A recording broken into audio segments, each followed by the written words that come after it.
हाँ जी, तो आपके पास है इक्वी कॉन्वेक्स, इसको रखा है किसी मिरर के ऊपर, तो लिटाना पड़ेगा इसको।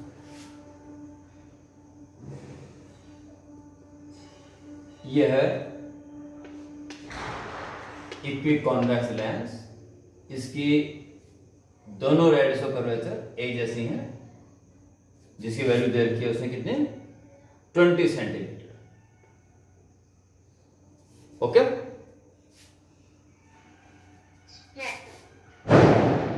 ये दोनों एक ही, ठीक है। और इसको रखा है किसी मिरर के ऊपर,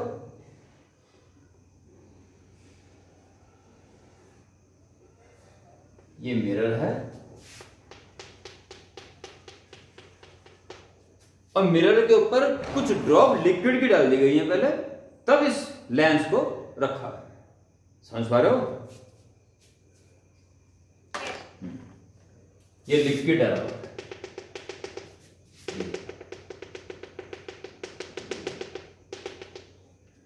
ये लिक्विड, और ये इसकी कॉमन एक्सिस होगी।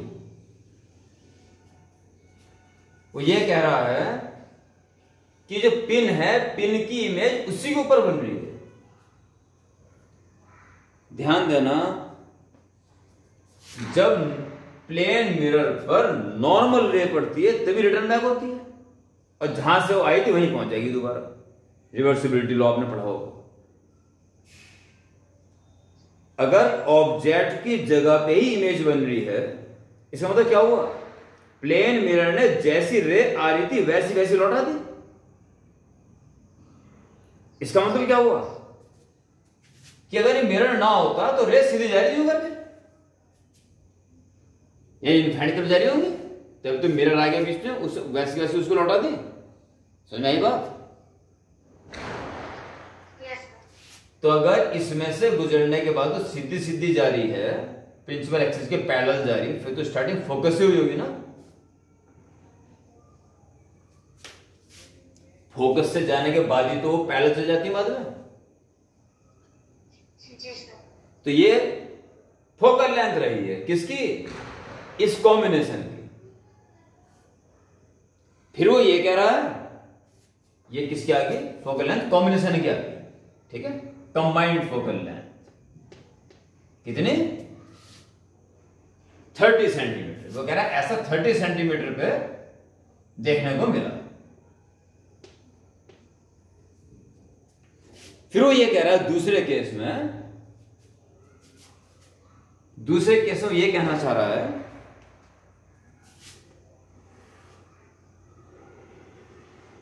कि इस लिक्विड को हटा दिया गया और उस लेंस को फिर दोबारा रख दिया गया।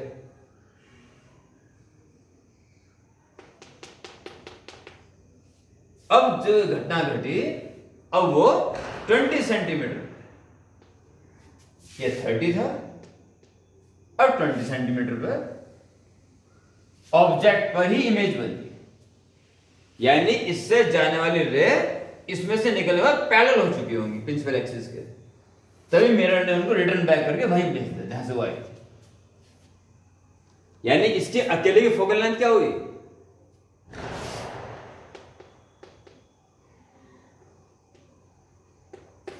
20 सेंटीमीटर। लास्ट में ब्रैकेट में क्या भी दिया क्वेश्चन में कि जो डिस्टेंसेस ये उनकी फोकल लेंथ को शो कर रहे हैं। मिरर रिटर्न बैक उसी पाथ पे जब करेगा जब उसके परपेंडिकुलर पड़ रही है। इसका मतलब दोनों ही केस में रे मिरर पर परपेंडिकुलर पड़ रही थी, अर्थात मिरर ना होता तो सीधी जा रही थी। और ऐसा जब होता है जब शुरुआत फोकस से होती है, तब पैरेलल टू प्रिंसिपल एक्सिस चली जाती है। यानी वो उनका फोकस रहा होगा, 30 सेंटीमीटर फोकस रहा होगा इन दोनों के कॉम्बिनेशन का, और 20 सेंटीमीटर फोकल लेंथ रही होगी सिर्फ इस कॉन्वेक्स लेंस की। अब आपकी बात समझ में आई छिद्र सारे? आइए अब देखते हैं, अब मजेदार सीन अब आता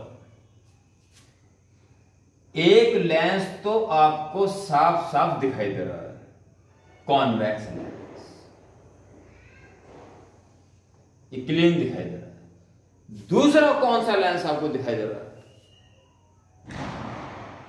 वो लिक्विड का बना हुआ लेंस है, ये जिसका लोअर सरफेस तो फ्लैट रहा होगा ना,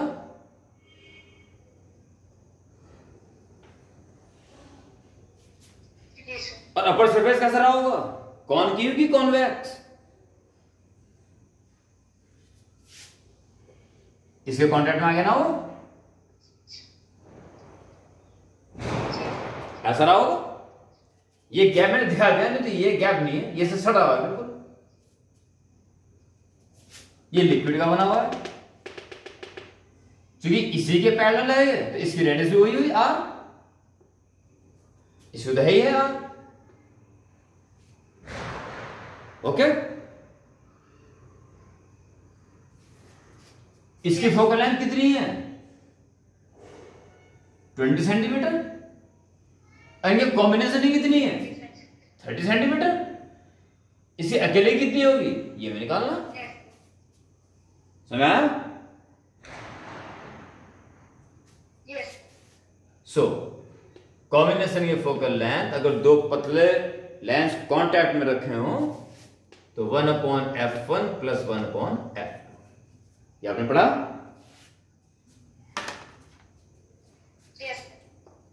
तो कॉम्बिनेशन ही कितनी आएगी फोकल लेंथ? 30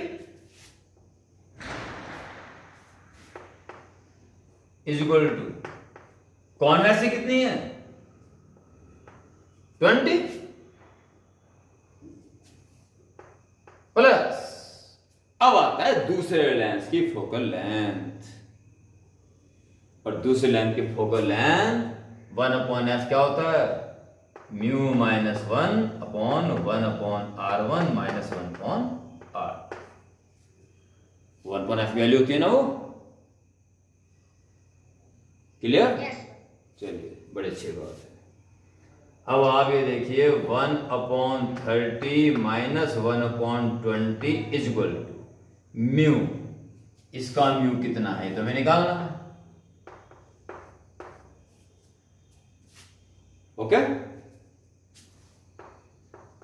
1/r, इसका तो उल्टा पड़ेगा ना, इंसिडेंस रे के ऑपोजिट, तो -r पड़ेगा।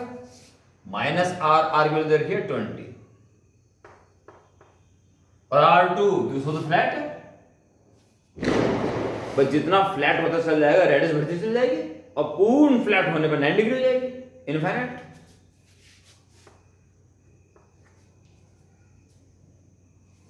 फर्स्ट सरफेस की रेडियस वही है जो इसकी थी, माइनस में आएगी बस, और सेकंड सरफेस क्योंकि फ्लैट है तो उसकी radius of curvature infinity. LCM 60 तो 2 - 3 और म्यू -1 बचा -1/20,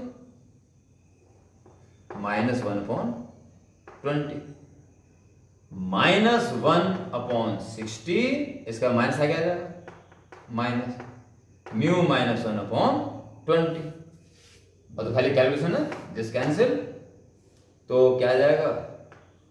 म्यू -1 = 20 ऊपर आ जाएगा, 20/60 1/3, तो म्यू = 1/3 + 1 4/3, 4/3 लिख दो आंसर, या 1.33, कोई सा भी आंसर लिखें, ये इसका आंसर है। सुना? बहुत इंपॉर्टेंट क्वेश्चन है बोर्ड के लिए।